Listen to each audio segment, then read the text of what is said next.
பெரும்பாலான இந்திய நகரங்களிலும் உலகம் முழுவதும் உள்ள பல நகரங்களிலும் தொழிலாளர்கள் தங்கள் பணிவிடங்களுக்கு செல்லும்போது நியாயமற்ற வகையில் நீண்ட பயண நேரத்தை எதிர்கொள்கின்றனர்.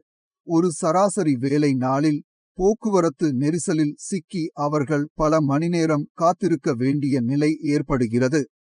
வாகனங்களில் செலவிடப்படும் இந்த அளவுக்கு அதிகமான நேரம் தொழிலாளர்களின் செயல்திறனில் பெரும் இழப்புகளையும் கணிசமான மன அழுத்தத்தையும் சோர்வையும் பர்ன்அவுட் ஏற்படுத்தக்கூடும் என்று சுவாமிஜி குறிப்பிடுகிறார். இந்த போக்குவரத்து சிக்கல்களை சரிசெய்ய எவ்வித நடவடிக்கையும் எடுக்கப்படாவிட்டால் அது வரி செலுத்துவோரின் பணத்தில் கணிசமான பகுதி பொருளாதார வளர்ச்சியை ஊக்குவிக்கக்கூடிய மிக முக்கியமான உள்கட்டமைப்பு வசதிகளை மேம்படுத்துவதற்கு பயன்படுத்தப்படவில்லை என்பதையே சுட்டிக்காட்டுகிறது. மாறாக வரி செலுத்துவோரின் நிதியானது நாட்டின் அத்தியாவசிய வளர்ச்சிப் பணிகளுக்கு முறையாக பயன்படுத்தப்படாமல் அரசாங்கங்களால் ஒருவேளை தேர்தல்களுக்காகவோ அல்லது பிற காரணங்களுக்காகவோ தவறாக பயன்படுத்தப்படுவதாகவே தோன்றுகிறது. துரதிருஷ்டவசமாக பொதுமக்களுக்கு சேவையாற்றும் தங்கள் பொறுப்பை நிறைவேற்றுவதை விட பிறருடைய பணத்தை அனுபவிப்பதிலேயே அதிக ஆர்வம் காட்டும் மக்கள் இன்று உலகில் மிக அதிகமாக உள்ளனர் என்று சுவாமிஜி வருத்தத்துடன் குறிப்பிடுகிறார்.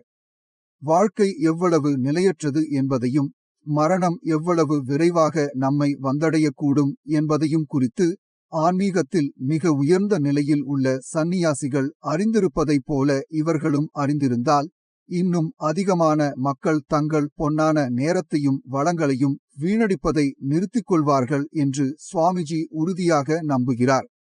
சாதாரண மக்களின் கடின உழைப்பாலும் தியாகத்தாலும் ஈட்டப்படும் வரிப்பணத்தின் மதிப்பை அரசாங்கங்கள் உணர்ந்து கொள்ள வேண்டும் என்று சுவாமிஜி அறிவுறுத்துகிறார். திட்டங்களை செயல்படுத்துவதற்கு முன்பே தகுதியும் பயிற்சியும் பெற்ற வல்லுநர்களைக் கொண்டு பல ஆண்டுகளுக்கு தேவையான விரிவான திட்டமிடலை மேற்கொள்ளுமாறும் கட்டுமான பணிகள் தொடங்குவதற்கு முன்னரே அதில் உள்ள சிக்கல்களை தீர்த்து வைக்குமாறும் அவர் அதிகாரிகளை வலியுறுத்துகிறார்.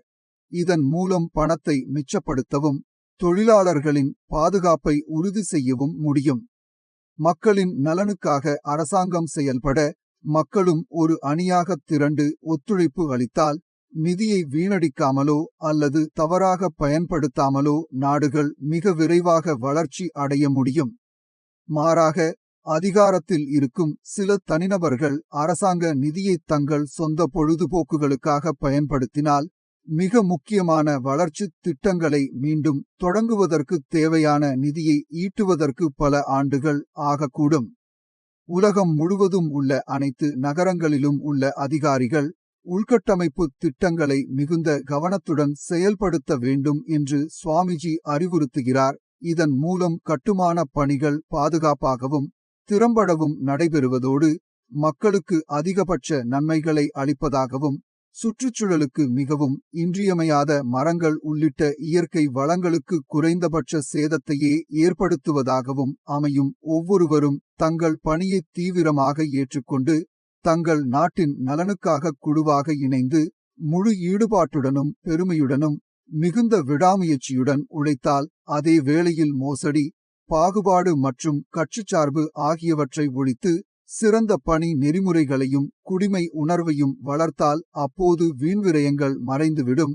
நாடுகள் துரிதமாக முன்னேறி இவ்வுலகத்தை மிகவும் அமைதியான, இணக்கமான மற்றும் மகிழ்ச்சி நிறைந்ததொரு இடமாக மாற்றும்.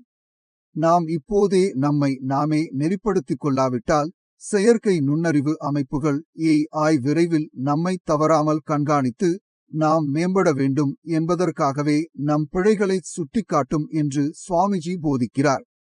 ஆகவே வாழ்வின் மதிப்பை உணர்ந்து எவ்வித ஏமாற்றுதலுமின்றி கடினமாக உழைக்குமாறு அவர் கூறுகிறார். அவ்வாறு உழைத்தால் மட்டுமே நம் நகரங்கள் நாம் அனைவரும் வியந்து போற்றும் வகையில் அமைதியும் வசதியும் நிறைந்த புகலிடங்களாக திகழும்.